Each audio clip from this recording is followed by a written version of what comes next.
হ্যাঁ বলো। তুই তুই এখানে কি করছিস? আর আমার ঘরে তুই আমাকে না বলে কেন ঢুকেছিস? মা আমার খুব জোরে খিদে পেয়েছে। এইবার আমার লাস্ট সাহেবের বেটিকে খাবার মুখে তুলে দিতে হবে। কাল রাতে ফ্রিজে খাবার রাখা আছে, গিয়ে খেয়ে নে। মা ওই কাকাটাও তো আসবে, কাকাটা আসলে তো আর কিছু বানাবে না। এই তোর কি রে? কি আসলো কে গেল?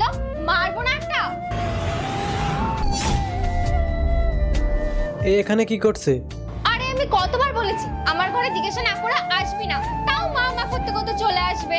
তুমি বাবার সাথে ভুল করছো, আমি আমার বাবাকে সব বলে দেব। কি বললি তুই? তুই তোর বাবাকে বলবি? তুই যদি তোর বাবাকে বলিস না, তোকে আমি মেরে ঘর থেকে বার করে দেবো। যা, চলে যা